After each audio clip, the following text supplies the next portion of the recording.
বলবেন আপনারা, শুনবো এবং শোনাবো আমরা। চোখ রাখুন একেবি টিভির পর্দায়। নমস্কার, একেবি টকে আপনাদেরকে আবার স্বাগত জানাচ্ছি। অনেকদিন পর একেবি টক আমরা আপনাদের সামনে কিছু উল্লেখযোগ্য বিষয়গুলো, কিছু উল্লেখযোগ্য ব্যক্তিদের কথা নিয়ে আপনাদের সামনে এসেছি। মাঝখানে আপনারা জানেন যে একটি ভয়াবহ বন্যায় ত্রিপুরা রাজ্যে কী পরিমাণ ক্ষয়ক্ষতি হয়েছে, কত মানুষ গৃহহীন, কত মানুষের সব কিছু চলে গেছে। তাই আমরা কিছুদিন অনেক ধরনের শিডিউল প্রোগ্রামও করতে পারিনি। তো আমরা আবার শুরু করেছি আপনাদের সেই প্রিয় একেবি টক, যেখানে আমরা রাজ্য নয়, দেশ বিদেশ সহ অনেক উল্লেখযোগ্য বিষয় এবং উল্লেখযোগ্য ব্যক্তিত্বদের নিয়ে আমরা আপনাদের সামনে কোনো একটা আলাপচারিতার অনুষ্ঠান করে থাকি, যেখানে অনেক তথ্য, অনেক কিছু আমরা জানতে পারি আমাদের অতিথিদের কাছ থেকে। আজ এমনই একটা আলাপচারিতার অনুষ্ঠান নিয়ে আপনাদের সামনে এসেছি। আপনারা জানেন যে, আমরা জানি যে শিক্ষা জাতির মেরুদণ্ড, এবং এই মেরুদণ্ড গড়ার কারিগর কিন্তু শিক্ষক। সেই শিক্ষকদের কথা নিয়ে, যেহেতু প্রতি বছর শিক্ষক দিবস পালিত হয়, সেই শিক্ষকদের কথা নিয়ে, সেই শিক্ষকদের সাথে ছাত্রের সম্পর্ক, সব কিছু নিয়ে আজকের আমাদের এই বিশেষ নিবেদন একেবি টকে। আমাদের আমন্ত্রণে, আমাদের এই অনুষ্ঠানে সাড়া দিয়ে আমাদের স্টুডিওতে উপস্থিত রয়েছেন অবসরপ্রাপ্ত শিক্ষিকা কোহিনুর দত্ত। আপনাকে স্বাগত জানাচ্ছি একেবি স্টুডিওতে। নমস্কার, অনেক ধন্যবাদ আমাকে এই স্টুডিওতে আমন্ত্রণ করার জন্য। শিক্ষক এবং শিক্ষক দিবস, এই দুটো শব্দ যখন মাথায় আসে আমাদের, একটু আগে যেটা বলছিলাম যে শিক্ষা জাতির মেরুদণ্ড, এবং এই মেরুদণ্ড গড়ার একমাত্র কারিগর শিক্ষক। আপনি নিজে একজন শিক্ষক, অবসরপ্রাপ্ত শিক্ষক, কিন্তু তার আগেও যদি আমি দেখি যে আপনিও তো কোনো সময় ছাত্রী ছিলেন, শিক্ষার্থী ছিলেন। তো এই শিক্ষক শব্দটা, সেই ছাত্রীকালীন এবং বর্তমানে একজন অবসরপ্রাপ্ত শিক্ষক, আপনি এই শিক্ষক কথাটাকে কিভাবে অনুভব করেন, সেটা যদি একটু বলেন। প্রথমেই আপনি ঠিক বলেছেন শান্তনু, যে আমি একজন ছাত্রী ছিলাম এবং একজন শিক্ষয়িত্রী ছিলাম। শিক্ষয়িত্রী আমি এখনও, কারণ চাকরির থেকে আমার অবসর হয়েছে, শিক্ষকতা থেকে কিন্তু আমার অবসর হয়নি। একদম সঠিক কথা। তো সেই শুরুতেই আমি আমার সমস্ত স্বনামধন্য শ্রদ্ধেয় শিক্ষকদের স্মরণ করে বলবো, গুরু ব্রহ্মা, গুরু বিষ্ণু, গুরু দেব মহেশ্বর, গুরু সাক্ষাৎ পরম ব্রহ্ম, তস্মৈ শ্রী গুরুবে নমঃ। আমার সমস্ত শিক্ষকদের চরণে নমস্কার রেখে আমি আজকের আলাপচারিতা শুরু করছি। আমার শিক্ষকতা শুরু হওয়ার আগের যে অধ্যায়টা, সেটা হলো আমার শৈশবের স্কুল। আমি ত্রিপুরার একটা স্বনামধন্য স্কুল থেকে আমার ছাত্রজীবন বিতাড়িত করেছি। সেটা হলো সবারই প্রিয় এবং পরিচিত নাম নেতাজি সুভাষচন্দ্র বিদ্যানিকেতন। আমিও সেই স্কুলের স্টুডেন্ট। হ্যাঁ, আপনিও সেই স্কুলের ছাত্র। তো আমি সেই হিসেবেও আবেগতাড়িত যে দুইজনই এনএসবি একসাথে বসে এবং সহপাঠী। একদম সঠিক কথা শান্তনু। আমার যে চরিত্রের যে এই গঠন, সেটা কিন্তু নেতাজি সুভাষ বিদ্যানিকেতনেরই অবদান। আমার পরিবারের সাথে সাথে সমানভাবে অংশীদার কিন্তু আমার শিক্ষক শিক্ষয়িত্রীরা। আমার জীবনের যদি আইডল বলেন বা হিরো বলেন, আমার বাবার পরেই কিন্তু নেতাজি স্কুলের প্রাক্তন শিক্ষক স্বর্গীয় দীনেশচন্দ্র দত্ত মহাশয়। জানি না কেন সেই ছোটোবেলা থেকে আমার না ওনাকে অনুকরণ করার একটা প্রবণতা ছিল। উনি কিভাবে হাঁটতেন, উনি কিভাবে কথা বলতেন, উনি কিভাবে শাসন করতেন, হয়তো আপনার মনে আছে শান্তনু যে উনি কখনো কিন্তু কারোর গায়ে হাত তুলতেন না, কিন্তু ওনাকে সবাই এত ভয় পেত। উনি যখন করিডোর দিয়ে হেঁটে যেত, পিন ড্রপ সাইলেন্ট থাকতো। সেই আমাদের প্রেয়ার লাইনটা যখন শুরু হতো, প্রেয়ারটা তার আগে উনি একটা রাউন্ড দিতেন পুরোটা স্কুল, এবং সেখানে বোধহয় আলপিনের যদি পড়তো সেই শব্দ শোনা যেত। এই ছিল তার ব্যক্তিত্ব। তার পরবর্তী সময়ে, সমকালীন সময়ে আরো অনেকে এসছেন গেছেন, কিন্তু আমি কাউকে ছোট বা খাটো করছি না, সবাই ভালো ছিলেন ওই স্কুলের, কিন্তু উনি যেন একটা আলাদাই কিছু ছিলেন এটা। এবং আমার শিক্ষকতার জীবনে আমি ওনাকে কিন্তু খুব ভীষণভাবে অনুকরণ করতাম, ওনার বলা, ওনার চলা, ওনার সমস্ত কিছু। আমাকে অনেক সময় বলতো স্কুলে, বিভিন্ন স্কুলে আমি প্রায় 5-6 জায়গাতে চাকরি করেছি, স্টুডেন্টরা আমাকে কিন্তু একটা ভয় মিশ্রিত শ্রদ্ধার চোখে দেখতো। আমি বলবো না স্টুডেন্টের সঙ্গে আমার কোনোদিন দূরত্ব ছিল, আমি অনেকগুলো ঘটনা তুলে ধরবো পরবর্তী সময়ে, তখন বোঝা যাবে যে স্টুডেন্ট আর আমার সঙ্গে কত একাত্ম সম্পর্ক ছিল। আমি কোনোদিন স্টুডেন্ট, আমি প্রায় 30-32 বছর চাকরি করেছি, 35 বছর আমি চাকরি করেছি, আমি কোনোদিন কোনো স্টুডেন্টের গায়ে হাত তুলিনি। কিন্তু স্কুলে কোনো সমস্যা হলে প্রধান শিক্ষক থেকে আরম্ভ করে অন্যান্য টিচাররা ছুটে গিয়ে, কোহিনুর দি তুমি চলো চলো, তুমি গেলে প্রবলেমটা সলভ হবে। আমি কোনোদিন কোনো স্টুডেন্টের গায়ে হাত তুলেছি এরকম আমার স্মৃতিতে অন্তত পক্ষে নেই। কিন্তু বাচ্চারা আমাকে ভীষণভাবে মানত, শ্রদ্ধা করতো। এই যে ভয়টা, আমি এটা ভয় বলবো না, শ্রদ্ধা। তো সেই জায়গাটা শিক্ষকের তৈরি করতে হয় যে তোমাকে মানতেও হবে, আবার বাচ্চাদের কোনো প্রবলেম হলে বাচ্চারা সবার আগে কিন্তু আমার কাছে ছুটে আসতো। এটা আমি দেখেছি দীর্ঘ শিক্ষকতার জীবনে। তো এই যে শিক্ষকের সঙ্গে স্টুডেন্টের যে সম্পর্কটা, এটা কিন্তু অ্যাকচুয়ালি দুটো মেরুর, একদিকে শিক্ষক, একদিকে স্টুডেন্ট। হ্যাঁ, তো উভয়ের মধ্যে একটা মেলবন্ধন থাকতে হয়, সেতু থাকতে হয়, নাহলে তো ভাব বিনিময় হবে না। তো এই ভাব বিনিময়ের জন্যই একটা এই যে শিক্ষার যে একটা পদ্ধতি, সিস্টেম, এটা চলে থাকে। সেখানে শিক্ষকতা করতে গিয়ে বাচ্চাদের সাথে সৌহার্দ্যপূর্ণ সম্পর্ক অবশ্যই রাখতে হবে। আমি যদি মনে করি যে আমি শিক্ষক, আমি ওদেরকে শাসন করব, অতিরিক্ত শাসন করব, মারবো, পিটবো, বা আমি যা বলবো সেটাই শেষ কথা, বা আমি যেটা জানি সেটাই শেষ কথা, না, অনেক কিছু বাচ্চাদের থেকেও শেখার আছে, এটা আমাদেরকে মনে রাখতে হবে। জানার কোনো শেষ নাই। আর এমন এমন টপিকস আমি লাস্টের দিকে, শিক্ষকতা লাস্টের কয়েক বছর দেখেছি যে বাচ্চারা আমাদের থেকে, যেমন ডিজিটাল ব্যাপারটা, বাচ্চারা কিন্তু আমাদের থেকে অনেক ভালো জানে, তো আমরা ওদের কাছে শিখছি। তাহলে আমি যদি ওদের কাছ থেকে এটা শিখতে পারি, একটা অঙ্কের কত রকম প্রসেসে করা যায়। আমি একদিন এরকম, মানে 6-এর একটা অঙ্ক ক্লাসে গেছিলাম, আমি করেছি প্রসেসটা একটু লেংদি, পাটিগণিত, আমার এখনো মনে আছে।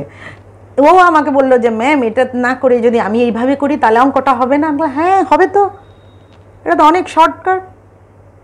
তো বাচ্চার কাছ থেকেও শুনতে হবে ও কি বলতে চাইছে। ভয় দেখিয়ে রাখলে, দূরে সরিয়ে রাখলে, মানে ও এটা যাতে কোনোদিনই কোনো শিক্ষকের মাথায় না আসে যে ওর কাছ থেকে আমি কি শিখবো, এটা যাতে মাথায় না আসে। আমি ঠিক এই জায়গাটাতেই একটা প্রশ্ন রাখতে চাইছি। এই যে আপনি বললেন যে ভয় মিশ্রিত ভালোবাসা, এই যে ভয় মিশ্রিত ভালোবাসাটার সাথে তো শ্রদ্ধা এবং ভক্তিও জুড়ে আছে। এই যে 4টি শব্দ, ভয়, ভালোবাসা, শ্রদ্ধা এবং ভক্তি, আপনার কি মনে হয় যে একটা স্টুডেন্ট, একটা শিক্ষার্থীর সঙ্গে শিক্ষকের যে সম্পর্কটা, এই সম্পর্কটাকে খুব গুরুত্বে রাখতে বা একটা জীবনকে এগিয়ে রাখতে কতটা প্রয়োজনীয় এই 4টে শব্দ এই সম্পর্কের মধ্যে? দেখেন, এই যে সম্পর্কটা, শিক্ষক কিন্তু একাধারে তার শিক্ষক এবং তার পিতা মাতা, অভিভাবক এবং বন্ধু, এই শব্দটা আমি ব্যবহার করব, এটা আমি ব্যবহার করব, এটা আমি আসবো বন্ধুত্বটা নিয়ে, এটা নিয়ে পরে কথা বলবো। কিন্তু এই যে শ্রদ্ধা ভক্তি সহ, মানে আমরা যে শিক্ষককে, যখন শিক্ষক শব্দটা না, শিক্ষক নামক যে বিষয়টা আছে, যেই চিত্রটা আছে, যেই দৃশ্যটা, যেই রূপটা আমাদের চোখের সামনে আসে, সেখানে আমরা বেসিক্যালি যারা নেতাজি সুভাষ বিদ্যানিকেতন, অন্য স্কুলও আছে, কিন্তু আমরা, আপনার নিশ্চয়ই মনে আছে যে এই স্কুলে যখন ভর্তি হতে গিয়েছিলাম, ক্লাস 1-2 কথা বলছি, তখন সেই ভর্তির ফর্মের উপরে 3টে শব্দ লেখা থাকতো, একতা, বিশ্বাস, বিশ্বাস, আত্মত্যাগ। আত্মত্যাগ। এটা নেতাজি সুভাষচন্দ্র বসুর কথা। এই যে আমাদের যে শিক্ষাটা একতা, বিশ্বাস, আত্মত্যাগের ওপর ভর করে, এবং এটাকে নির্ভর করে যে আমাদের যারা শিক্ষক ছিলেন যেভাবে আমাদের জীবন দর্শনে এগিয়ে নিয়ে গেছেন, সেটা কিন্তু শ্রদ্ধা, ভক্তি, ভালোবাসা, ভয় মিশ্রিত ভালোবাসা। এই ভয়টা থাকা জরুরি, কেননা আমি যখন শুধু ভালোবাসায় যাব, সেখানে অনেক রকম আবেগ থাকে, সেই আবেগে আমার কক্ষচ্যুত আমি হতেই পারি, কিন্তু সেটা যদি ভয় মিশ্রিত ভালোবাসা এবং শ্রদ্ধা, ভক্তি সহ হয়, সেখানে কিন্তু আমরা যেভাবে দেবতা পুজো করি, সেখানেও কিন্তু ভয় মিশ্রিত ভালোবাসাটা আছে। কারণ শিক্ষক আমাকে একটা দেশের, আমি যখন ছোট থাকি, বয়সে যখন ছোট থাকি, শৈশবকালে, উনি কিন্তু আমাদের এই সমাজের জন্য, এই দেশের জন্য উপযুক্ত করে তোলেন, একদম এই শিক্ষক, তাই না? তো ওনার সঙ্গে সম্পর্কের বিষয়টাতে এই 4টে শব্দকে আপনি কতটা মানেন? এটা বিশ্বাস করেন তো এই 4টে? হ্যাঁ, আমি এটা বিশ্বাস করি। আপনাকে আমি একটা কথা বলি, একটা শিশু যখন জন্মগ্রহণ করে 3 বছর পর্যন্ত তার মাথায় কিন্তু কিছু থাকে না, ব্ল্যাঙ্ক থাকে সে। ঠিক। এবার ধীরে ধীরে ধীরে ধীরে তার মাথার ভেতরে এগুলো ক্যাচিং হতে থাকে 3 বছর পরে। আর আগে যা আসে দেখবেন, ও প্রথমেই ও শব্দগুলি করে, তারপরে সে মার কাছ থেকে নিতে থাকে, তারপরে সে বাবার কাছ থেকে নেয়, মানে প্রথম শিক্ষক সে মাকে খুব ভালোভাবে ফলো করে, মার গন্ধতে সে আকৃষ্ট হয়, এগুলো নিতে থাকে। ধীরে ধীরে ধীরে ধীরে তার মাথার ভেতরে মাতৃ ল্যাঙ্গুয়েজ, যেটা মাতৃভাষা, সেটা সে অ্যাডপ্ট করে, বাবার আচরণ সে ফলো করে, এগুলো সে করে। এগুলো করার পরে সে স্কুলে আসে, বিদ্যালয়ে আসে। বিদ্যালয়ে এসেও কিন্তু সে তার যে মা বাবার যে আচরণ, সেটা কিন্তু সে শিক্ষকের মধ্যে খোঁজে। খোঁজার পরে সে কোথাও মিল পায়, কোথাও মিল পায় না। এইবার শিক্ষকের কিন্তু এখানে বিশাল একটা ভূমিকা থাকে, যে ও ঘর ছেড়ে প্রথম আমার কাছে এসছে স্কুলে। যেমন আমি যদি প্রি প্রাইমারি বা প্রাইমারির কথা বলি, ওরাও তো শিক্ষক। ওদেরকে কিন্তু এই আত্মবিশ্বাসটা দিতে হবে যে আমি তোমাদের একজন, আচ্ছা, তোমাদেরই একজন পরিবারে। তাহলে আপনি বলতে চাইছেন এই জায়গাটাতেই বন্ধুত্বের ব্যাপারটা আছে? হ্যাঁ, হ্যাঁ, বন্ধুত্ব মানে এই নয় যে আমি গিয়ে একসঙ্গে সিনেমা দেখব, ফুর্তি করব, হ্যাঁ, মজা করব, হ্যাঁ, এই নয়। এটাই বন্ধুত্ব। বন্ধুত্ব কি বাবার সাথে ছেলের বন্ধুত্ব হয়, মার সাথে মেয়ের বন্ধুত্ব হয় না? তো সেই তো স্টুডেন্টের সঙ্গে তার বন্ধুত্ব থাকবে। আর বন্ধুত্ব যদি না থাকে, তার ভেতরের যে কথাটা যদি প্যানিক থাকে, ভয় থাকে, সে তো খুলে বলবে না। ওকে তো খুলতে হবে, ওর বিকাশ ঘটাতে গেলে ওকে খুলতে হবে। ওর যে এই অজানা পৃথিবীকে যে জানার আগ্রহটা, ও ভয় থাকলে তো সেটা বলতে পারবে না। সেই কাজটাই শিক্ষককে করতে হবে। তুমি বলো, তুমি ভুল বলেছো, বলো, তোমার কি আর্জ বলো, তুমি ভুল প্রশ্ন করেছো, করো। ওখান থেকে ওকে বলতে হবে যে না, তুমি ঠিক আছে, তুমি যে প্রশ্ন করেছো, এই প্রশ্নটা এরকম না হয়ে এরকম, তুমি ঠিকই বলেছো। কোনো নেগেটিভ বাচ্চাদেরকে বলা যাবে না, ওকে পজিটিভের মধ্যে দিয়েই ওকে জানতে বা ওকে শিক্ষা দিতে সহায়তা করতে হবে। কারণ উনাকে এইটা মনে রাখতে হবে যে আমার জ্ঞানের আলোকে আমি ওকে আলোকিত করব। ঠিক তাই। এবার ওর যদি প্যানিক বা ভয় থাকে, ও জানতে চাইবে না, ও নিজেকে গুটিয়ে রাখবে। তো গুটিয়ে রাখলে তো কোনোদিনই আর এটা প্রস্ফুটিত হবে না, ওর যে বিকাশ সেটা সঠিকভাবে, মানে এই যে ভেতরের বিকাশটা না হলে শিক্ষক সেইভাবে তাকে গাইড করতে না, ও কিছুই পারবে না। ওর যেই জায়গাতে ওর মানে গ্যাপ আছে বা দুর্বলতা আছে, সে প্রকাশ পাবে না। ও চুপ করে থাকবে, ক্লাসে কিছু বলবে না। কি রে, বুঝতে পেরেছিস? হ্যাঁ বলবে, কিন্তু ও কিচ্ছু বুঝেনি। এবার শিক্ষককে বুঝতে হবে স্কুলের প্রত্যেকটা বাচ্চার মুখ দেখে। প্রত্যেকটা শিক্ষককে সাইকোলজি, বাচ্চাদের চাইল্ড সাইকোলজিটা কিন্তু খুব ভালোভাবে বুঝতে হবে। কারণ সব বাচ্চা কিন্তু এক্সট্রোভার্ট হয় না, খুলে বলতে পারে, ইন্ট্রোভার্ট অনেক বাচ্চা আছে। তো আমাকে কিন্তু ওর ভেতরে কি, ওর মুখ দেখে বুঝতে হবে যে ও কি বলতে চাইছে, ওর কাছে যেতে হবে, ওকে বুঝতে হবে যে বুঝেছো, তুমি কি বুঝেছো। ও বুঝেছি বললেই কিন্তু ছেড়ে দিলে হবে না। আসলে কি ও বুঝতে পেরেছে না, ও কিছুই বুঝেনি, যে কি বুঝেনি এইটাও বলতে পারছে না, এরকমও হয় যে ও যে বুঝোনি কি বুঝোনি ও বলতে পারছে না, কারণ ও নিতেই পারেনি ব্যাপারটা। এবার আবার ওকে রিপিট করে ওই ব্যাপারটা প্রথমে বলতে হবে, তারপরে তোর বোঝার না বোঝার ব্যাপারটা, টপিক্সটাই যদি ও না বোঝে তো ওর প্রশ্ন কোথা থেকে আসবে। সেখানে টিচারের বন্ধুর মতন হতে হয়। মানে এই যে দায়িত্বগুলি, মানে আমরা অনেক সময় মনে করি যে শিক্ষকতার একটা পেশা, এবং কেউ কেউ এটাকে লাভজনক পেশা হিসেবে নিচ্ছে। কিন্তু আপনি যখন এই দায়িত্বের দিকগুলি নজর রাখবেন, একটা পেশাগত দায়িত্বে আপনি যে বাড়তি দায়িত্বগুলির কথা বললেন, মানে শিক্ষককে দুটো দায়িত্ব পালন করতে হয়, তার পেশাগত দায়িত্ব এবং যে এই যে দেশের জন্য সমাজের জন্য একটা মানুষ গড়ার কারিগর হিসেবে যে ওনার দায়িত্বটা, তার জন্য কিন্তু কোনো রকম উনি সেটা লাভজনক ব্যাপারটা দেখেন না, এক্সট্রা কোনো প্রিভিলেজ নেই। কিন্তু সেখানে দেখা যাচ্ছে যে শিক্ষককে এই দুটি চিন্তা নিয়ে এগোতে হয়, তার জব যেটা তাকে নিযুক্ত করা হয়েছে, পাশাপাশি ওনাকে যে কোনো শিক্ষককে, আমি সরকারি বেসরকারি প্রাইভেট টিউশন সবখানে বলছি, শুধু পড়াচ্ছে না বা নোটস দিচ্ছে না, সেখানে ওনাকে সেই দৃষ্টিটা রাখতে হয় তার শিক্ষার্থীদের, সন্তান সম শিক্ষার্থীদের প্রতি, যে সে কতটা বিকশিত হতে পারছে, তাকে কতটা আমি সমাজের উপযুক্ত, মানে একটা সুশীল সমাজ গঠনে আমি তাকে কতটা উপযুক্ত করে তুলছি, একটা বিরাট দায়িত্ব। কিন্তু দর্শক বন্ধুরা, আমরা এই আলোচনায় থাকছি, ছোট্ট একটা বিরতি নিয়ে নেব, তারপরে আবার ফিরে আসছি, সঙ্গে থাকুন।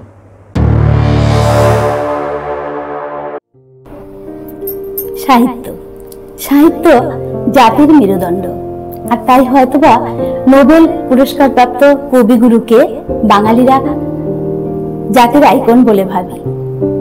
আর এই সাহিত্য নিয়ে যত আলাপ, যত আলোচনা আমরা করব, ততই হব ঋদ্ধ থেকে ঋদ্ধতর। কারণ পরবর্তী প্রজন্মকেও সাহিত্যে উদ্বুদ্ধ করার দায়িত্ব কিন্তু আমাদের উপরেই বর্তায়। একেবি টিভি নিয়ে আসছে সাহিত্যের অনুষ্ঠান সাহিত্য বাসর। কি হবে এই অনুষ্ঠানে? এই অনুষ্ঠানে থাকবো আমি এবং অবশ্যই আপনারা। কোনো একজন কবি এবং সাহিত্যিককে নিয়ে বসে সাহিত্য সমুদ্রে ডুবকি মারব। দেখবেন উঠে আসবে মুঠো মুঠো মুক্ত মনি। রাজ্যের কবি সাহিত্যিকদের সাদর আমন্ত্রণ জানাচ্ছি আমাদের এই একেবি টিভির সাহিত্য বাসরে অংশগ্রহণ করার জন্য। অংশগ্রহণ করার জন্য সরাসরি যোগাযোগ করবেন নিচে স্ক্রলে দেওয়া নাম্বারে। তাহলে চলুন আমরা শুরু করি সাহিত্য বাসর।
ফিরে এলাম বিরতির পর, আবার চলে যাচ্ছি আমরা সেই আলোচনায়। শিক্ষক এবং ছাত্র এমন একটি সম্পর্ক যা পৃথিবীকে বদলে দিতে পারে, পৃথিবীর যে কোনো অন্ধকারে আলোর সৃষ্টি করতে পারে, এমন একটি সম্পর্ক শিক্ষক এবং ছাত্র। আমি আরেকটা জিনিস যেটা জানব, আমরা অনেক সময় বর্তমানে নানা জায়গা থেকে আমরা কিছু দৃশ্য সহ কথা সহ সোশ্যাল মিডিয়ার দৌলতে আমরা এটা দেখতে পাই যে কিছু কিছু এমনও জায়গা আছে যেখানে শিক্ষকরা তাদের সেই সম্মানটুকু ধরে রাখতে পারছেন না, নিজেদের কারণে নাও হতে পারে। সেখানে শিক্ষার্থীরাই যে সম্মানের দৃষ্টিতে, যেই অনুভবে শিক্ষকদের আমরা চিন্তা করি, আমরা আমাদের স্কুলের শিক্ষায় আজও আমার মনে হয় না কোনোদিন আপনিও করেছেন বা আমিও করেছি যে কোনো স্যার যদি বাড়িতে আসেন আমাদের শিক্ষক, বা কোথাও গিয়ে স্যারকে কোনো জায়গায় কর্মরত বা কোথাও বসে থাকতে গেলে সেখানে কিন্তু আমরা বসতে পারি না, আমরা পারিনি, আজও পারিনি। এবং আমরা প্রথমেই পা ছুঁয়ে প্রণাম করেছি, হয়তো বা শিক্ষক ভাবে যে এই যুগেও এটা সম্ভব।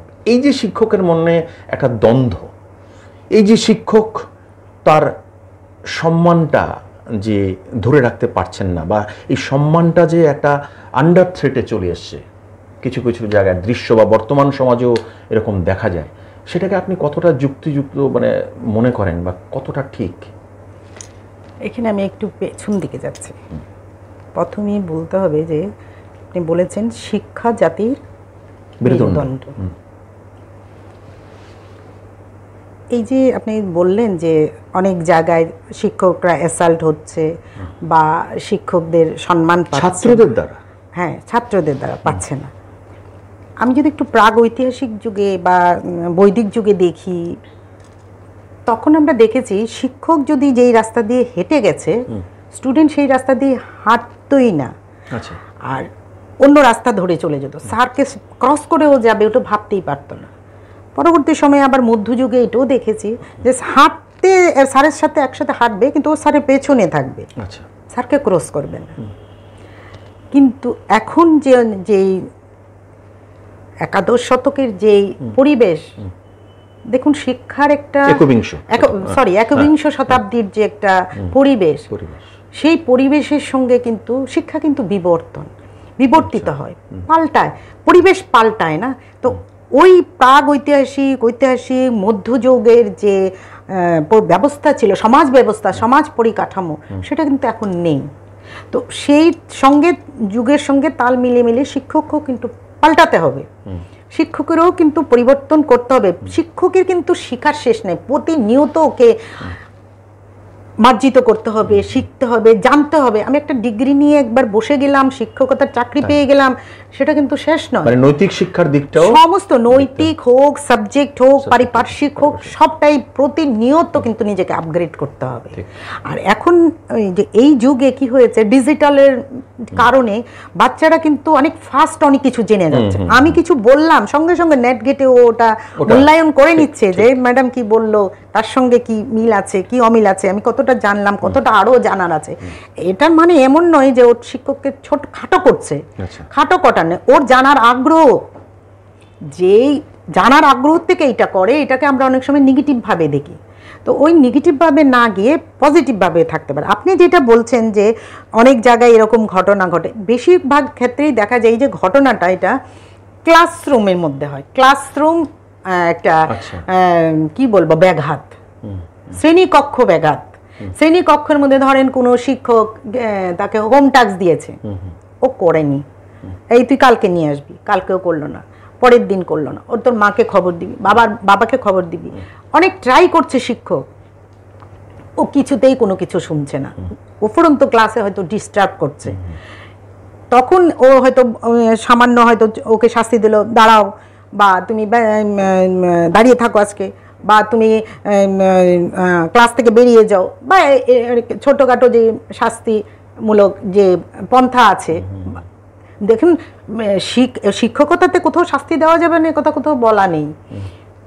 ওকে শাস্তিটাও যেটা দেওয়া হবে সেটার মধ্যেও স্নেহ মিশ্রিত, আমি যেটা বললাম, স্নেহ থাকতে হবে।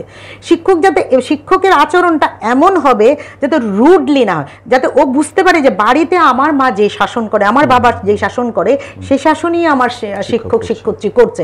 যখন ওটা উপলব্ধিতে থাকবে তখন দেখবে না ওই শাসনে কোনো সমস্যা হচ্ছে। কিন্তু শিক্ষকের এই শাসনে তো অভিভাবকদের এমন কিছু আচরণ হয়? হ্যাঁ, দেখুন শান্তনু বাবু, আপনাকে একটা কথা বলছি যে ব্যতিক্রমী কিছু ঘটনাকে আমি উদাহরণ বলবো না, আর ব্যতিক্রমী শিক্ষক আছে, ব্যতিক্রমী স্টুডেন্টও আছে, এটা কিন্তু কোনো এক্সাম্পলে আসে না, কিন্তু বেশিরভাগ ক্ষেত্রে একজন একটা দুটো ঘটনা কোনো সময় মাস এটাকে ঘটনা ধরে রাখা ঠিক নয়। তবে এটাও ঠিক যে আমি যখন চাকরিতে জয়েন করেছিলাম যেরকম ছিলাম, 20 বছর পরে আমি সেরকম নেই, আমিও পাল্টেছি।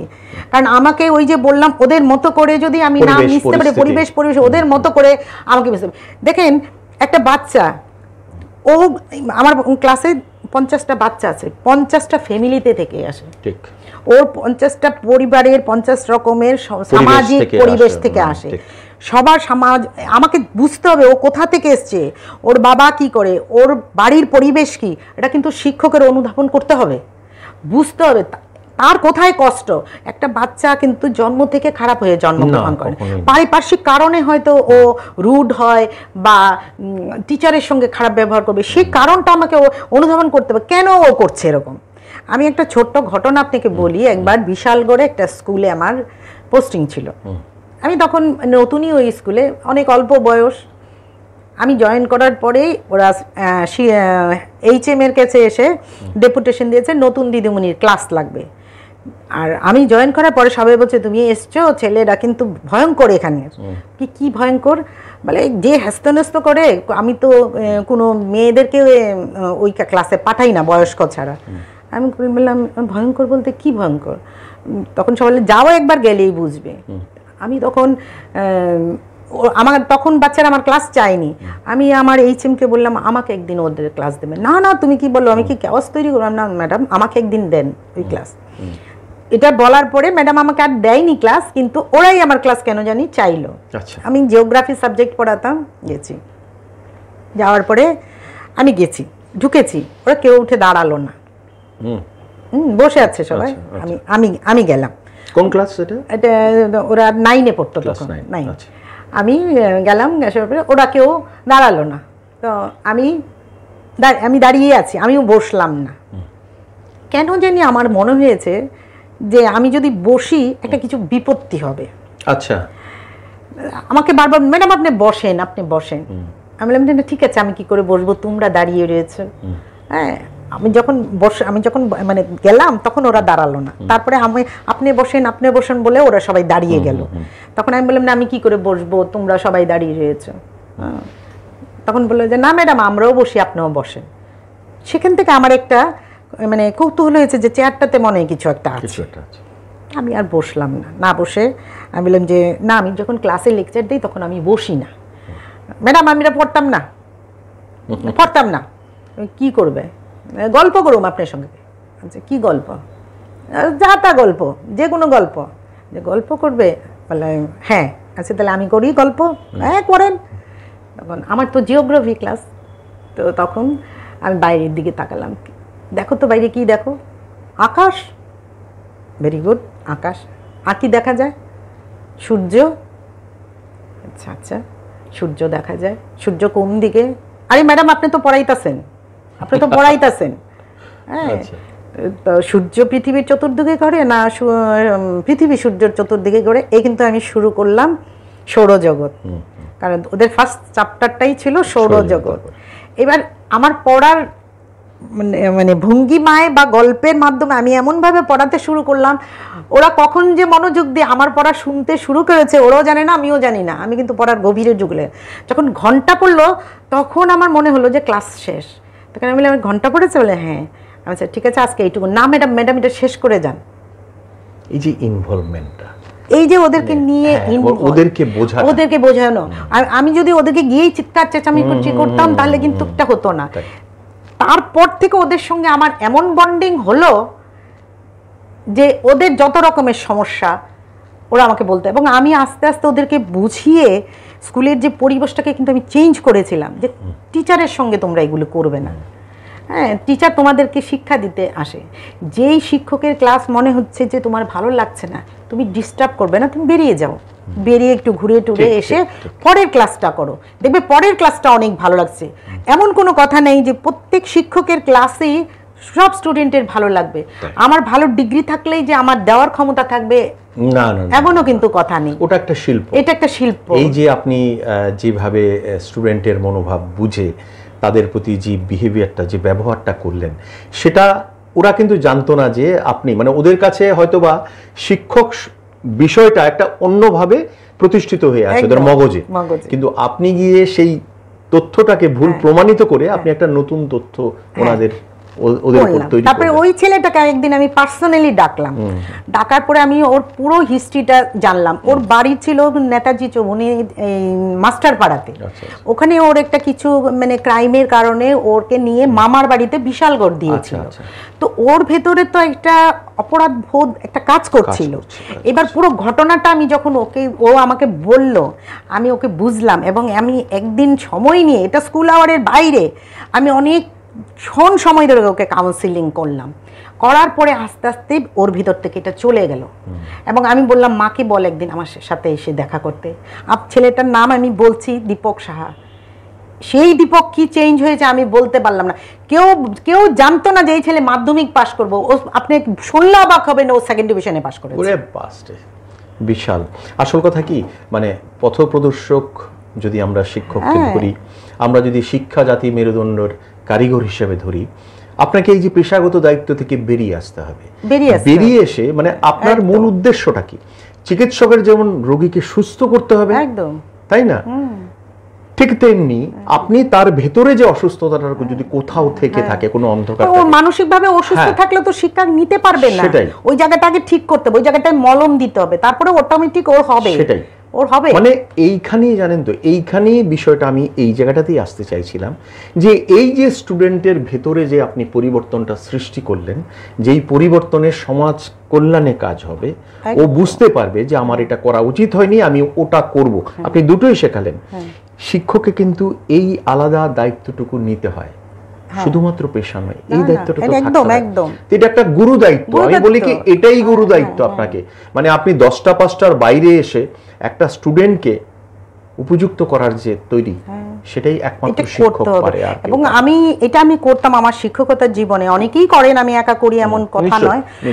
আমি না মানে সমস্ত প্রথম দিনই ক্লাসে গিয়ে বাচ্চাদের নাম জানার সাথে সাথে ওদের একটা ছোট্ট করে ওদের পরিচিতি পর্ব নেই।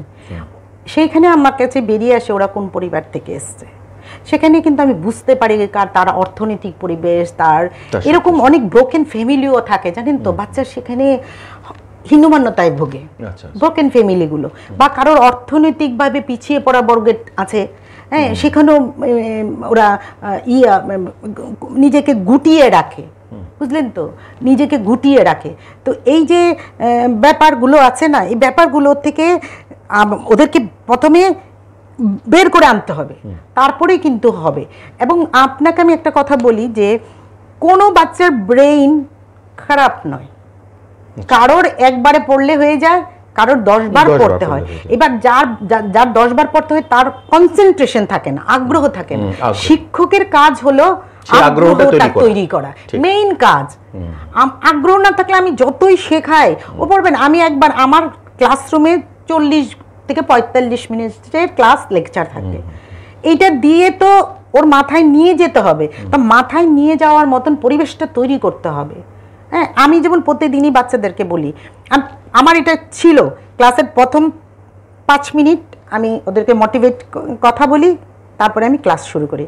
আর লাস্ট 2-3 মিনিট বাচ্চাদের খোঁজ খবর নেই, এই ধরে সবাই সুস্থ আছিস তো, ভালো আছিস তো, কোনো সমস্যা আছে কি, সমস্যা থাকলে বলবি কিন্তু আমাকে। এই ব্যাপারগুলো আমি যত বছর চাকরি করেছি এবং এতে দেখা গেছে কি বাচ্চার যেই জড়তাটা কেটে যায়, আর আপনার সঙ্গে উনি আরো একাত্ম হয়ে যায়। একাত্ম হয়ে গেলে না ওর যত রকমের প্রবলেম বলবে। এরকম অনেক বাচ্চা আমি দেখেছি, যে আমি নিজে অনেককে সাহায্যও করেছি ব্যাপারে, যে বাচ্চা কি পড়বে এটা বুঝতে পারছে না। এই মাধ্যমিক পাশ করলেও সে 12-এ গিয়ে কি পড়বে বুঝতে পারছে না, আর্টস নেবে, সায়েন্স নেবে, কমার্স নেবে, বুঝতে পারছে না। আমি আরেকটা উদাহরণ আপনাকে দেব, সেটা হলো রবীন্দ্র দেববর্মা। আমি চম্পকনগর স্কুলে তখন চাকরি করি। ওর বাবা কাঠমিস্ত্রি ছিল, ছেলেটা পড়ায় ভালোই ছিল। হঠাৎ করে একদিন দেখি ক্লাসে আর আসছে না। আমি অনেক খোঁজ করলাম যে কেন আসে না। সব স্টুডেন্ট বলছে ম্যাডাম বলতে পারবো না। তারপরে হঠাৎ একদিন ওকে চম্পকনগর বাজারে আমি পেলাম, দৌড়ে গিয়ে আমি ওকে ধরলাম, কে রে, কেন কেন আসছিস না রবি? ম্যাম আমার বাবা তো অসুস্থ, আমার কাজে যেতে হয়, এই জন্য আমি আসতে পারিনি। ও মাধ্যমিক পরীক্ষাই দিল না, মানে টেস্ট দিল না। আচ্ছা, আমি বলি সমস্যা কী? বলে আমার অর্থনৈতিক সমস্যা। আমি বললাম যে আমি তোকে সাহায্য করব, আমি তোকে সাহায্য করব, তোর যা সাহায্য লাগবে বইপত্র তুই পরীক্ষা দিবি, তুই কালকে থেকে আয়, পড়তে হবে, তোকে পড়তে হবে। তারপরে তৎক্ষণিতে আসলো না, গোটা 10-15 দিন পরে আমি ওইখানে লোকাল একজন মাস্টারমশাইকে ধরলাম যে আপনি একটু চেষ্টা করুন। তারপরে ওনার সহযোগিতায় ও আসলো। আসার পরে আমি ওনাকে স্যাম্পল পেপার আমাদের প্রচুর আসে, বই দিলাম। তারপরে আমি যেহেতু জিওগ্রাফিতে আমি ওকে নোটও করে দিতাম। তারপরে স্টুডেন্ট ভালো ছিল, এমন নয় ও স্টুডেন্ট খারাপ ছিল, ও ইংলিশেও ভালো ছিল। তারপরে আমি একজন নিজে এসে আমার স্কুলের টিচারকে বললাম, সব টিচারকে আমি ইনভলভ করলাম যে দেখো এই ছেলেটাকে যেভাবেই হোক আমাদের বের করতে হবে, এবং সবাই সাহায্য করলো। একজনের হয়তো উদ্যোগ নিতে হয়,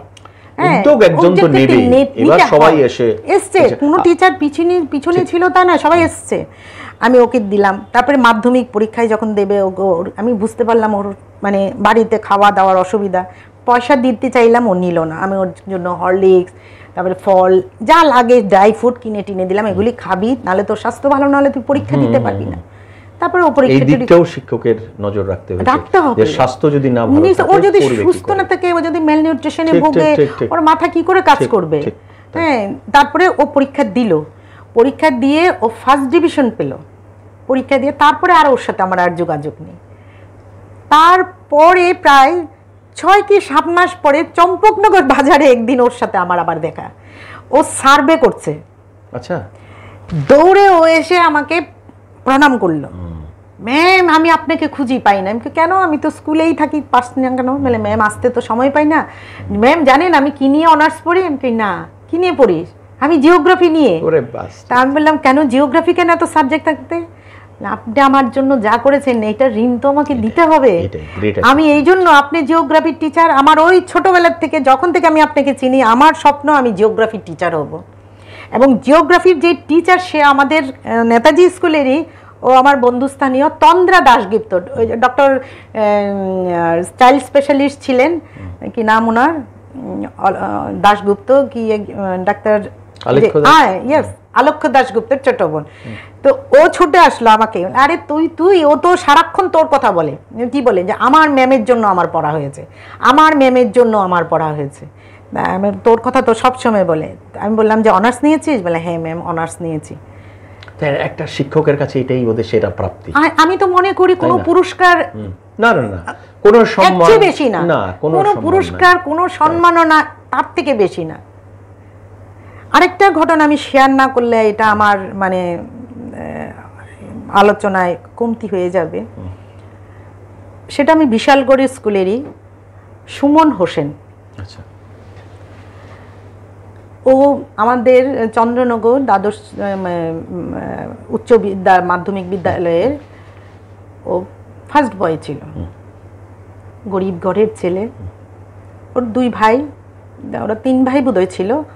এক ভাই পলিটিক্যাল সায়েন্সে মানে মাস্টার ডিগ্রি করে বেকার, আর ও আর বড় ভাই বোধহয় গাড়ির একটা কিছুতে মানে ছিল।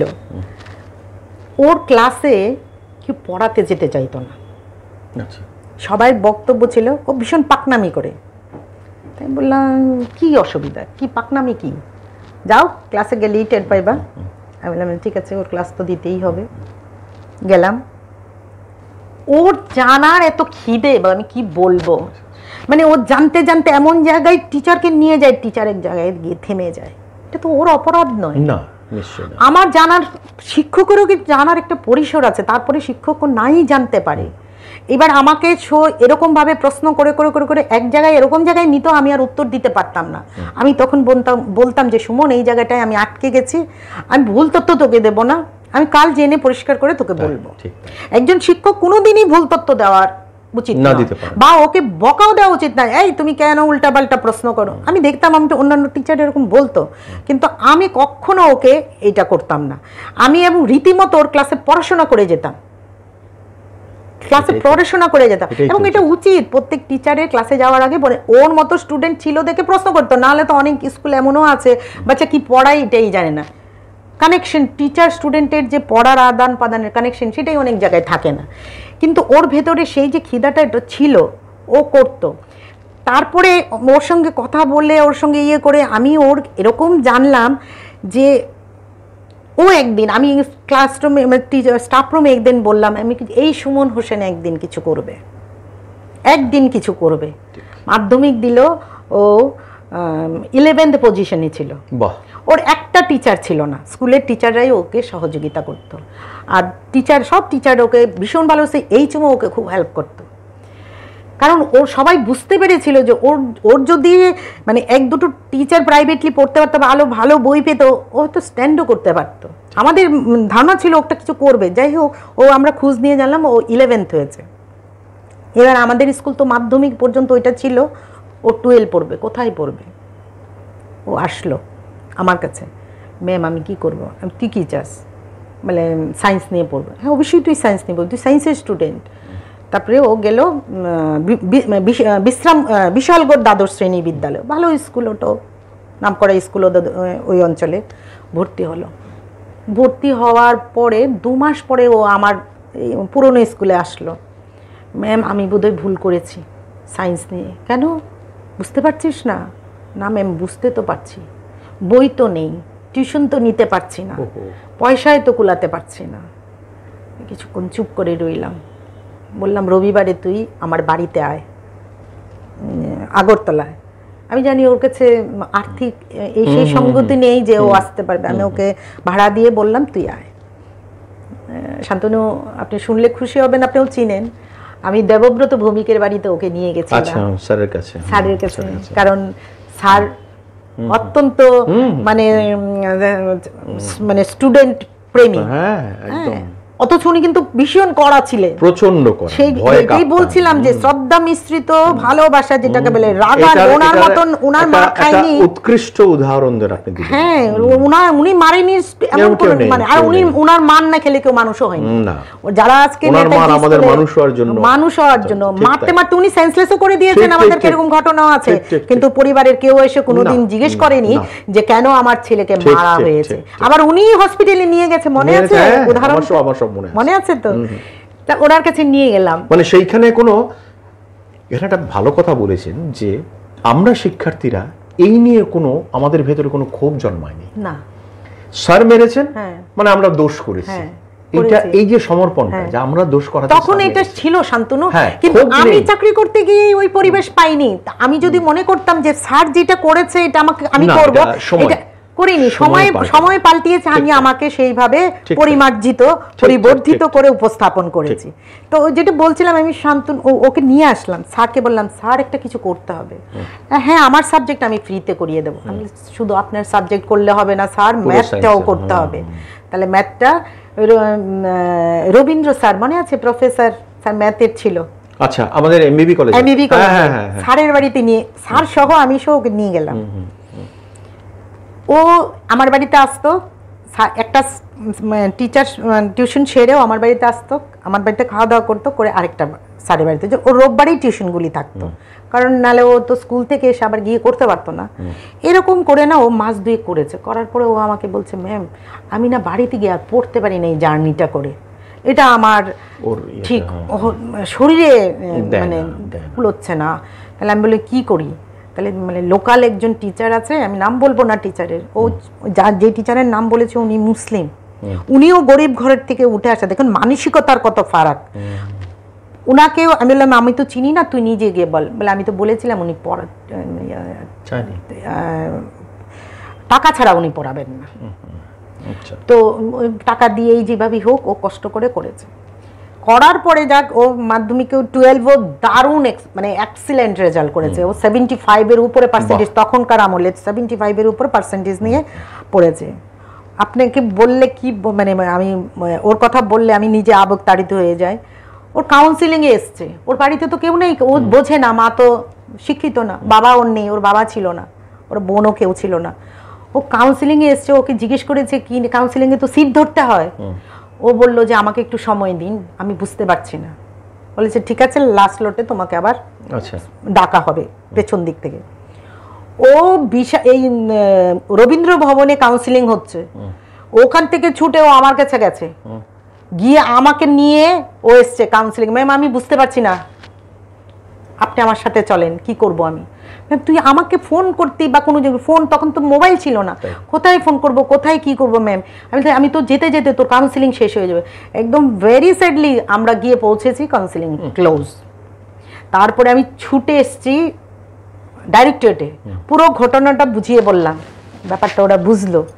বোঝার পরে ওখানে ওর কাউন্সিলিং হলো, হওয়ার পরে ওকে দুটো অপশন দিল। তখন এনআইটি ছিল না, ত্রিপুরা ইঞ্জিনিয়ারিং কলেজের কম্পিউটার সায়েন্স অথবা বোম্বে ইঞ্জিনিয়ারিং কলেজের সিভিল। আচ্ছা আমি কনফিউজড, ওকে কি অ্যাডভাইস করব। আমার একটা অ্যাডভাইসের উপর ওর জীবন মরণ, পুরোটা জীবন। আমি অনেক কিছু ভাবলাম যে ত্রিপুরাতে কম্পিউটার সায়েন্স তখন মাত্র মানে এর আগের বছর খুলেছে, সদ্য খুলেছে। আমার যে মানে পরিসরের বুদ্ধি, সেই পরিসরে আমার মনে হলো ওখানে চাকরি পাওয়াটা ওর কষ্ট হবে, কারণ ওখানে কাউন্সিলিং ক্যাম্পাসিং ভালো আসবে না। আমি বললাম যে না, তুই সিভিল নে। তখন কিন্তু কম্পিউটারের যুগ, সিভিলের যুগ না। ম্যাম সিভিলের বাজার ভালো না। আমি যতই বাজার খারাপ হোক, তুই বোম্বের মতো কলেজে চান্স পাওয়া কিন্তু চারটিখানি কথা না। তুই বোম্বে কলেজ থেকে তোর থ্রো হওয়া অনেক বেশি ইজি হবে, তুই বোম্বে যা। বলে ম্যাডাম আমার তো আর্থিক সঙ্গতি নাই। আর্থিক সঙ্গতি দেখা যাবে, তুই সিলেক্ট কর, ফাইনাল কর। বাড়িতে জিজ্ঞেস করি না, কাউকে জিজ্ঞেস করতে হবে না, জিজ্ঞেস করলে না করবে সুমন, করে দেবো ম্যাম, করে দেন। ওরা আমাকে বলছে আর কিন্তু সেকেন্ড টাইম কিছু হবে না, ফাইনাল কিন্তু হয়ে যাবে। ফাইনাল করে দিলাম, ফাইনাল জানি না কি করলাম, তখন ফাইনাল করে দিলাম। ফাইনাল করে ও বাড়িতে গেছে, ওর বাড়িতে তো উড়ুস তুলি, হ্যাঁ এটা কি করে ম্যাডাম করলো, ম্যাডাম জানে আমাদের অর্থনৈতিক অবস্থা খারাপ, আমরা তো টিকিটই কাটতে পারবো না, টিকিটের ব্যবস্থা হবে। তখন আমাদের স্কুলে আরও 1-2 জন টিচার সাহায্য করলো, আমিও সাহায্য করলাম। ও যে যাবে, ও যে ফ্লাইটে উঠবে, ওর স্কুল ড্রেস ছাড়া কোনো স্কুল আদার দেন ড্রেস নাই। তারপরে আমার স্কুলের HM ওকে জামা কাপড় কিনে দিল, টিকিটের ব্যবস্থা হলো, ও ফ্লাইটে গেল ওর ভাইকে নিয়ে, ওরকে ভাইয়ের টিকিটও আমরা কেটে দিলাম।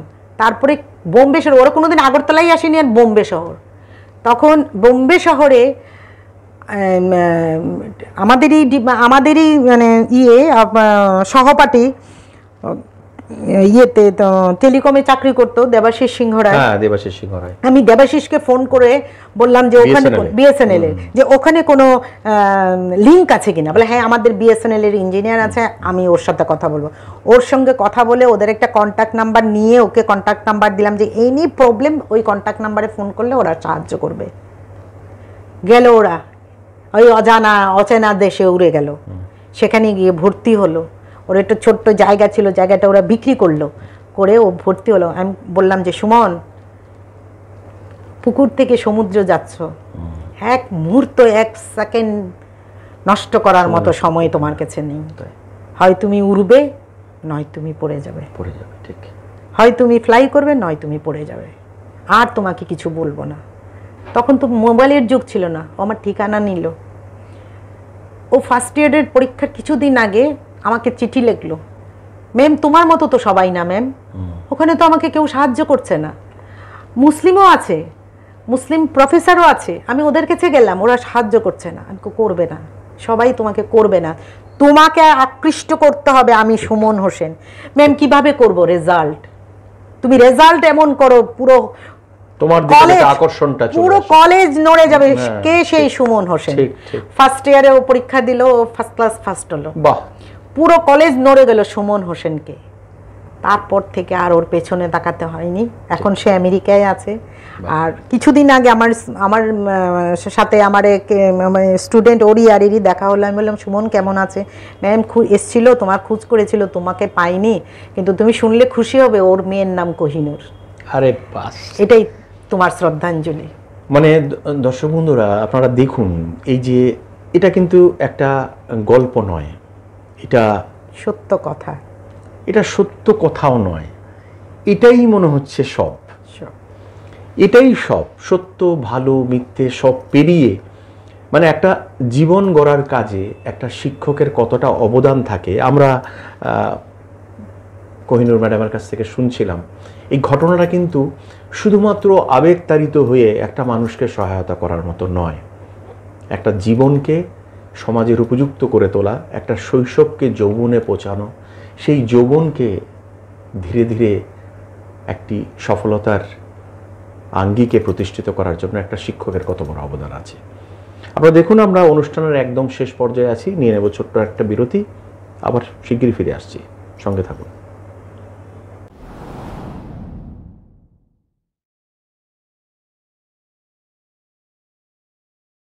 আবারও স্বাগত আমাদের একিবি টকে। একিবি টক, আমরা উল্লেখযোগ্য ব্যক্তিত্ব, উল্লেখযোগ্য বিষয় নিয়ে আমরা আলাপচারিতায় থাকি, সঙ্গে থাকেন বিশেষ অতিথিরা।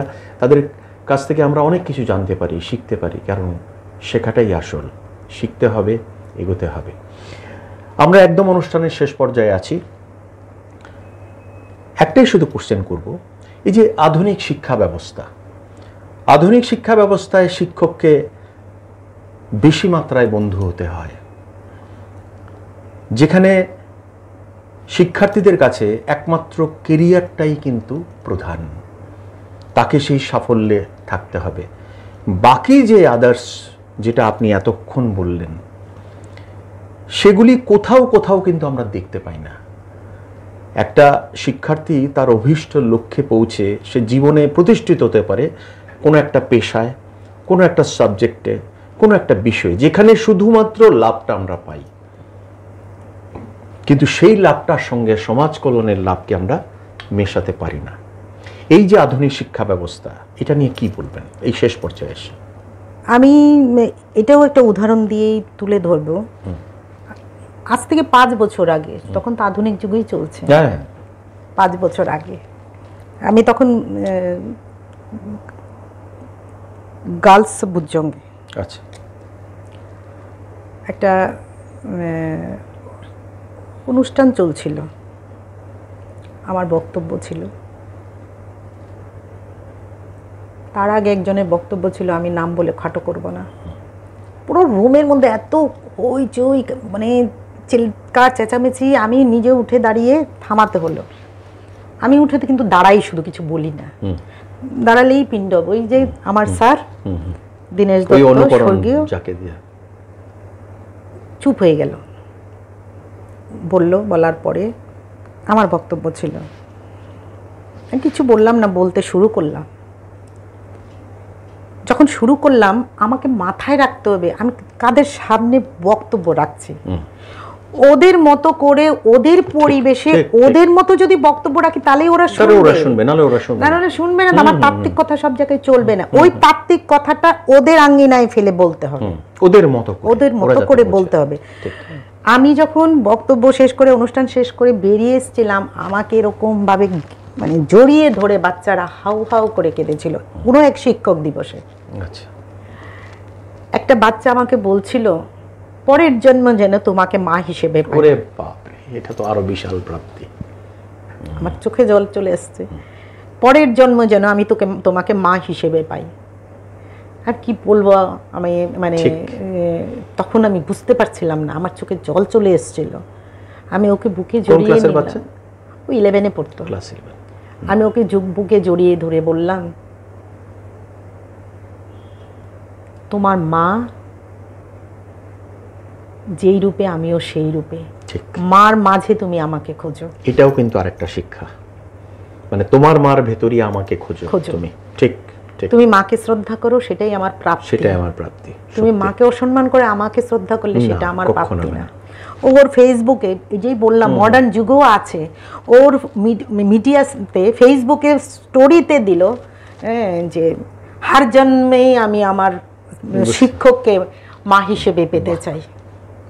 আমি লক্ষ্য করিনি, ও আমাকে ফোন করেছে, ম্যাম ফেসবুকটা একটু খোলো। আমি কি হোয়াটসঅ্যাপটা খোলো, স্টোরি একটা দিয়ে। আমি লক্ষ্য করি না, আমার ফেসবুক, টিভি এগুলো তো আমার একটু হ্যাবিট কম।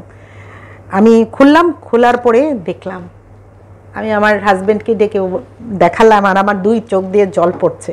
আমি বললাম, কোনো পুরস্কার আর আমার জন্য এর থেকে বেশি এটা পুরস্কার করে না, এর থেকে বড় আমার আর কোনো পুরস্কার। আমাকে একবার এডুকেশন ডাইরেক্টরেট থেকে বলছিল আপনি ফর্ম ফিল আপ করেন। আমি কি কিসের জন্য? শিক্ষক দিবসের প্রাপ্তির পুরস্কারের জন্য। আমি বললাম যেন কোনো পুরস্কার আমার দরকার নেই, আমি ধাপে ধাপে পুরস্কার পেয়ে গেছি, আমি ধাপে ধাপে পুরস্কার পেয়েছি, কোনো পুরস্কার আমার জন্য আর মায়নে রাখে না। আমি যেখানেই কাজ করেছি আমি ওদেরকে সন্তানের মতন ভেবেছি। বাচ্চারা খারাপ কেউ নয়, আমাকে ওকে বুঝতে হবে।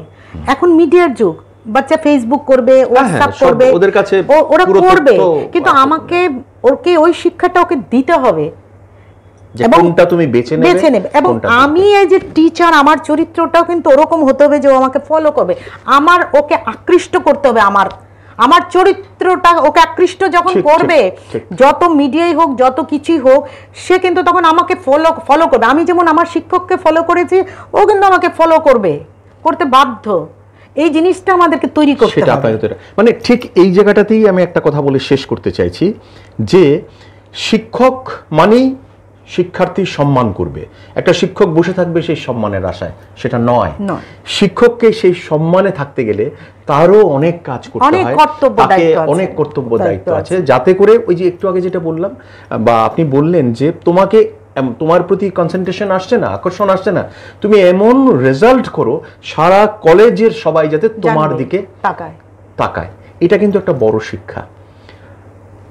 খুব মূল্যবান কথাগুলি আপনি বললেন আমাদের একিবির স্টুডিওর মধ্যে এসে এবং আমাদের একিবির দর্শকদের কাছে যেগুলি তুলে ধরলেন সেগুলি সত্যি আমার খুব ভালো লেগেছে, আপনাদেরও আশা করি খুব ভালো লাগবে এবং আপনারা খুব হৃদয় দিয়ে অনুষ্ঠানটি দেখেছেন বলে আমার বিশ্বাস। আপনাকে অসংখ্য ধন্যবাদ এই মূল্যবান সময়টুকু দেওয়ার জন্য। এবং এই যে বছরে একটি দিন আমরা শিক্ষক দিবস পালন করি, এই শিক্ষক দিবসকে কেন্দ্র করে আমরা যে আলোচনায় বসলাম, সেখানে আশা করি আমরা যে বার্তাটুকু দিতে চাইছি সেই বার্তাটুকু আমরা আপনাদেরকে দিতে পেরেছি। আমি একজন শিক্ষার্থী হিসাবে, আজও শিক্ষার্থী, উনিও নিজেকে আজও শিক্ষার্থী ভাবেন, আমরা সেইভাবেই বড় হয়েছি। আমরা এখনও ভাবি যে পথে আমরা রয়েছি সেই পথে আমাদের শিক্ষাগুরু বা শিক্ষক এসে আমাদের বলবেন যে ওঠো, এসো, চলো এবং জাগো, জেগে থাকো, সবাইকে জাগিয়ে রাখো। এটাই একটা শিক্ষকের সবথেকে বড় প্রাপ্তি হয়ে যাবে যখন আমি শিক্ষার্থী একজন আলো হয়ে সমাজের অন্ধকারে দাঁড়াবো, পুরোটা পথ, পুরোটা জীবন আলোকময় হয়ে যাবে। তাই আশা করি আপনিও বিশ্বাস করেন। হ্যাঁ, আমিও সেটাই বিষয় একটু বলে আমিও শেষ করব যে এই যে আমরা শিক্ষকরাদেরকে কারিগর বলা হয়, এর জন্যই বলা হয় কারণ সমাজটাকে পরিবর্তন করতে গেলে কিন্তু শিক্ষকের বিশাল ভূমিকা আছে। সামাজিক অবক্ষয় হচ্ছে, বাচ্চাদের দোষ দিয়ে কোনো লাভই নেই, বা সামাজিক অবক্ষয়ের কারণেই কিন্তু যত বিপত্তি, আপনি একটু বলছিলেন যে বাচ্চারা উচ্ছৃঙ্খল আচরণ করে, বা সেই ক্ষেত্রে অনেক জায়গায় দেখা যায় তার পিতামাতাও তাকে ইনফ্লুয়েন্স করে। তো সামাজিক অবক্ষয়ের জন্য কিন্তু এটা হচ্ছে। আমি আমার বাড়িতে আমি দেখেছি, আমার বাবাকে আমি কখনো কোনো শিক্ষককে মাস্টার বলতে শুনিনি বা নাম ধরে বলতে শুনি। সমস্ত শিক্ষকে উনার বয়সে বড় হোক ছোট হোক উনি স্যার বলতেন। আমরা যেরকম স্যার বলতাম উনিও স্যার বলতেন। তো ওই জায়গাটা কিন্তু একটা বিশাল দায়িত্বের জায়গা, সম্মানের জায়গা। সেটাকে বজায় রাখতে গেলে, পেতে গেলে আমার সমাজের যে ভূমিকাটা, সমাজের ভূমিকাটা কিন্তু আমাদের কাঁধে নিতে হবে। শুধু শিক্ষক হিসেবে আমি পড়িয়ে দিলাম, আমার দায়বদ্ধতা শেষ নয়। প্রফেশনে আমি টাকা পাবো, পয়সা পাবো, সেটার সাথে সাথে আমি যদি সুস্থ সমাজ না পাই তাহলে তো আমার ছেলে মেয়ে কোন সমাজে রেখে যাব? আমার নিজেরও তো ছেলে মেয়ে আছে, আমি কোন সমাজে রেখে যাচ্ছি আমার ছেলে মেয়েকে? সেই সমাজটাকে গড়ার দায়িত্ব আমার, আপনার, সবার। সত্যি কথা। দর্শক বন্ধুরা, আমাদের আজকের যে আলোচ্য বিষয় ছিল শিক্ষক এবং শিক্ষার্থী। আমরা শিক্ষক শব্দটাকেই শুধু নয়, শিক্ষক গোটা বিষয়টাকেই আমরা অনুধাবন করতে পারলাম। খুব সুন্দর উদাহরণে আমাদের আজকের যিনি বিশেষ অতিথি, আমাদের বিশেষ অতিথি যিনি আরেকটি পরিচয় আমি এক্ষুনি মনে হলো যে এই পরিচয়টাও দেওয়া কর্তব্য, যে একটু আগে বলছিল যে পরিবেশ পরিস্থিতি। আমাদের রাজ্যের সেই স্বনামধন্য, সেই জনপ্রিয় প্রাক্তন স্বাস্থ্যমন্ত্রী ছিলেন মনসুর আলী সাহেব, কৃষিমন্ত্রী ছিলেন, দুঃখিত, কৃষিমন্ত্রী ছিলেন মনসুর আলী সাহেব, যাকে আলী সাহেব বলে সবাই চিনতেন। তার সুযোগ্যা কন্যা কোহিনূর দত্ত আজকে আমাদের সঙ্গে ছিলেন এবং অসাধারণ সব ওনার জীবনের অভিজ্ঞতা শেয়ার করে আজকের যে বিষয়টিকে, আজকের যে অনুষ্ঠানটিকে আলোকিত করেছেন। আপনারাও সঙ্গে ছিলেন। আগামী দিনেও আপনারা এই ধরনের অনুষ্ঠান দেখার জন্য চোখ রাখবেন একেবি টিভির পর্দায় এবং চোখ রাখবেন একেবি টক শোতে। ভালো থাকুন।